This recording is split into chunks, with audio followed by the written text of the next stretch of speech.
80 տարեկանում նա արեց այն, ինչ ոչ ոք չէր համարձակվում անել, եւ դարձավ միլիոնատեր։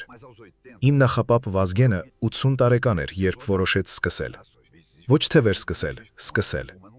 Որովհետև նրա մտքում մինչև այդ պահը արած ամեն ինչ նախապատրաստություն էր, 80 տարվա նախապատրաստություն։ Եվ երբ նա ասաց դա իր խրպոտ ձայնով, որը հնչում էր ինչպես գետի կողմից քարշ տված խճաքար, մարդիկ ծիծաղեցին։ Նրանք ծիծաղեցին սիրով, ծիծաղեցին կարեկցանքով, ծիծաղեցին այն հատուկ արհամարհանքով, որը աշխարհը պահում է այն տարեց մարդկանց համար, ովքեր համարձակվում են փառասիրություն ունենալ։ Իմ անունը Մարիամ է։ Ես Վազգենի ծոռնուհին եմ։ Եվ ես ձեզ պատմելու եմ, թե ինչ է արել այս մարդը, որովհետև եթե ես չպատմեմ, նրանք սխալ կպատմեն։ Նրանք դա տվերածեն բախտի, պատահականության, բացառիկության պատմության։ Եվ դա դրանից ոչինչ չէր։ Դա քաջություն էր։ Դա տեսլական էր։ Եվ դա ամենագեղեցիկ համառությունն էր, որ ես երբևէ տեսել եմ։ Վազգեն Մանուկյանը ծնվել է 1938 թվականին Լեռանստորոտում գտնվող Արարատ քաղաքում։ Նա գյուղացու որդի էր։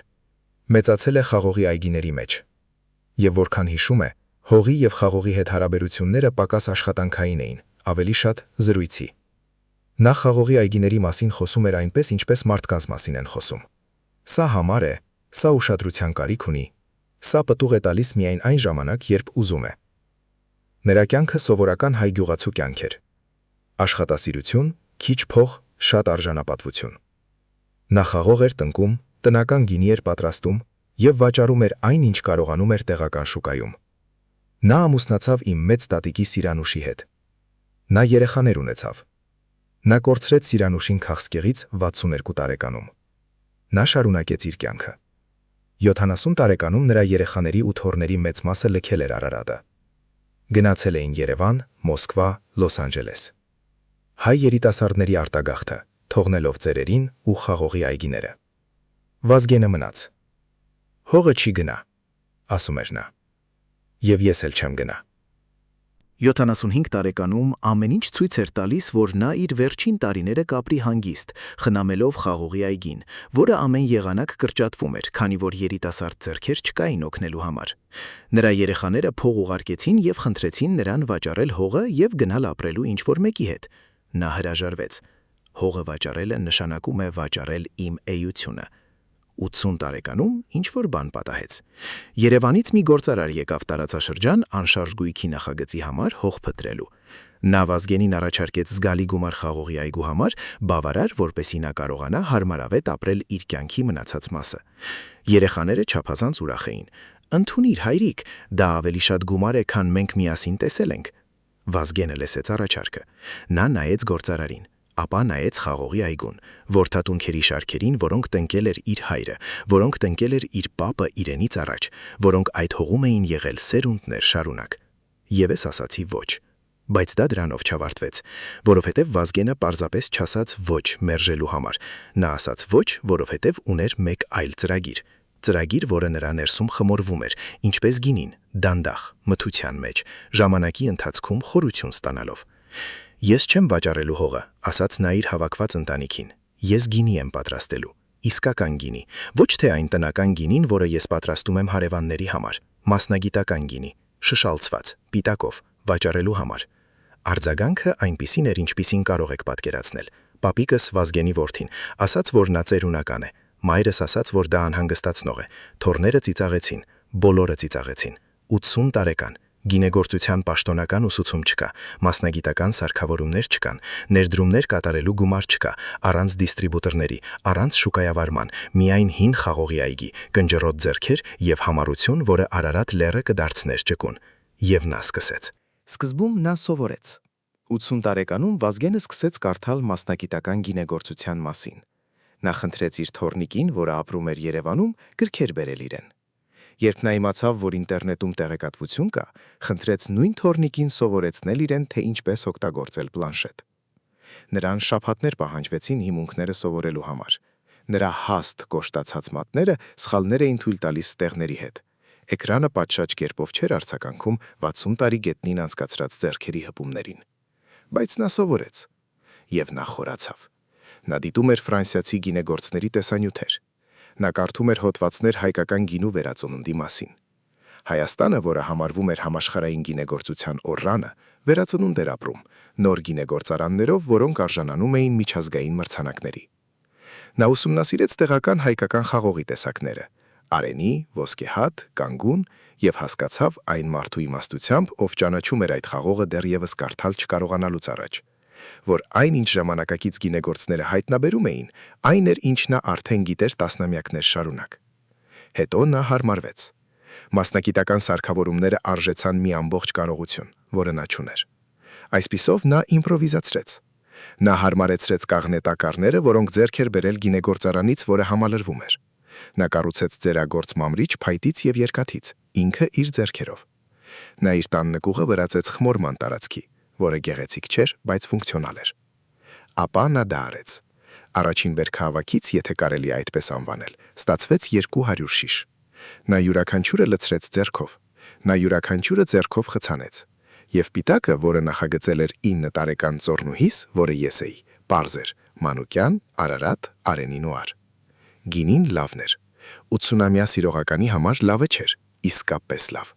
որովհետև Վազգենը սիրողական չէր։ Նա մի մարդ էր, որը 60 տարի անցկացրել էր խաղող դիտարկելով, զգալով հողը, փորձարկելով այնպիսի համադրություններ, որոնք գինեգործները կանվանեին տերուար, իսկ ինքը թույլ տալ խաղողին անել ինչ գիտի։ Նա 6 շիշ տարավ Երևան, ոչ թե խանութներ։ Նա խանութների հետ ոչ մի շփում չուներ։ Նա դրանք տարավ մի ռեստորան, որի տերը արարացի մի մարդու որդի էր, որին Վազգենը ճանաչում էր։ Տանտերը համտեսեց դրանք։ Նա մի պահ լռեց։ Նա կրկին համտեսեց դրանք։ Որտեղից գնեցիր այդ խաղողը։ Ես չեմ գնել, այն իմ խաղողի այգուց է։ Եվ ով է պատրաստել գինին։ Ես արեցի։ Սեփականատերը նայեց նրան, 80-ամյա տղամարդուն, գյուղացիական ձեռքերով եւ մաշված վերարկուով, եւ ասաց. Ես 100 շիշ եմ ուզում։ Վազգենը 100 շիշ չուներ։ Ես տանը 194 ունեի մնացած։ Նա 100-ը վաճառեց ռեստորանին, եւս 50-ը վաճառեց Դիլիջանի մի հյուրանոցի, որը ռեստորանատիրոջ խորհուրդ էր տվել, եւ 44-ը նա պահեց, որը բաժանեց իր ընտանիքին հրահանգով։ Փորձեք դրանք եւ ասեք ծերունի եմ։ Ոչ ոք չասաց, որ նա զարամյալ է այն համտեսելուց հետո։ Երկրորդ բերքն ավելի մեծ էր։ Վազգենը վարձեց 2 օգնական, տարածաշրջանից երիտասարդներ, որոնք գործազուրկ էին եւ որոնց նա անձամբ էր վերապատրաստել։ Առաջին վաճառքից ստացված գումարը նա ներդրեց ավելի լավ սարքավորումների մեջ։ Նա գնեց նոր տակառներ եւ նա արտադրեց 800 շիշ։ Երևանից մի գինու քննադատ համտեսեց մանուկյան արենի նուարը եւ գրեց մի ակնարկ, որը շրջանառվեց մասնագիտացված շրջանակներում։ Նա օգտագործեց այնպիսի բառեր, ինչպիսիք են իսկական, խորը, յուրաքանչյուր կումում հայկական հողի հոգով։ Եվ վերջում նա գրեց. պատրաստված է 81 տարեկան տղամարդու կողմից, ով սկսել է, երբ շատերը հանձնվում են։ Եթե դա քաջության սահմանումը չէ, ապա չգիտեմ ինչ է։ Երրորդ խմբականակը 2000 շիշ վաճառվեց 3 շաբաթվա ընթացքում։ Կապ հաստատեց Լոս Անջելեսից մի դիստրիբյուտոր, ապա մեկը Փարիզից, ապա մեկը Մոսկվայից։ 83 տարեկան հասակում Վազգեն Մանուկյանը հայկական գինի էր արտահանում 3 մայրցամաք։ Գումարը եկավ։ Այն եկավ այնպես, ինչպես նա երբեք չէր պատկերացրել, եւ անկեղծ ասած, դա նրա համար կարևորը չէր։ Նա դրա մի մասն օգտագործեց խաղողի այգին արդիականացնելու համար, մի մասը տարածաշրջանում աշխատատեղեր ստեղծելու համար։ Այժմ նրա մոտ աշխատում էին 10 մարդ։ Մի մասը Արարատը խաղողի այգին տարիներ շարունակ ավերված ճանապարհը վերանորոգելու համար։ Եվ մի մասը, այն մասը, որի մասին ամեն անգամ մտածելիս ես լաց եմ լինում, տարածաշրջանի երիտասարդների համար գինեգործության դպրոց ստեղծելու համար, որպեսզի իր ունեցած գիտելիքները չմեռնեն նրա հետ։ Ընտանիքը փոխեց այն օրը, երբ միջազգային գինու ամսագիրը Մանուկյան արենի նուարը ներառեց աշխարհի 50 լավագույն գինիների ցանկում, պատրաստված անկախ արտադրողների կողմից։ Պապիկս, որդին, որը նրան անվանել էր ծերունի, այդ օրը ինձ զանգահարեց այնպիսի ձայնով, որը ես երբեք չէի լսել։ Մարիամ, տեսար։ Տեսա պապիկ։ Լռություն։ Ապա նա միշտ գիտեր, այնպես չէ։ Նա միշտ գիտեր։ Դու գիտեիր։ Եվ մենք ծիծաղեցինք նրա վրա։ Նրանք ծիծաղեցին։ Ավելի երկար լռություն։ Ինչպես ներողություն խնդրեմ մի մարդուց, ով ինձ սխալվեց ամենագեղեցիկ ձևով։ Գնա այնտեղ։ Վերցրու նրա գինու մի շիշ։ Նստիր նրա կողքին։ Եվ լսիր։ Նա գնաց։ Եվ լսեց։ Եվ Վազգենը իմ համար ու վեհապանց նախապապը Գինին մատուցեց որդուն։ Բարձրացրեց բաժակը եւ ասաց. Գինին ժամանակ է պետք լավանալու համար։ Մարդիկ նույնպես ժամանակ են պահանջում։ Այսօր Վազգենը 85 տարեկան է։ Մանուկյանի գինեգործարանը տարեկան արտադրում է 12,000 շիշ։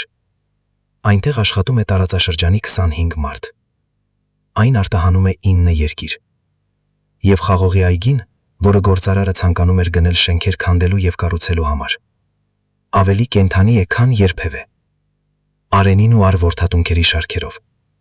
որոնք փայլում են Արարատի արևի տակ, կարծել գիտեին, որ ինչ-որ արտասովոր բանի մաս են կազմում։ Վազգենը դեռ ամեն օր գնում է խաղողի այգի։ Նա դեռ ձեռքերով դիպչում է որդատունքերին։ Նա դեռ խոսում է նրանց հետ այնպես, կարծես նրանք մարդիկ լինեն։ Եվ երբ մեկը հարցնում է, թե ինչպես է նա դա արել, ինչպես է 80-ամյա տղամարդը արել այն, ինչ նա արել է, նա միշտ նույն բանն է ասում։ Գետի կողմից քաշ տված խճաքարի պես ձայնով։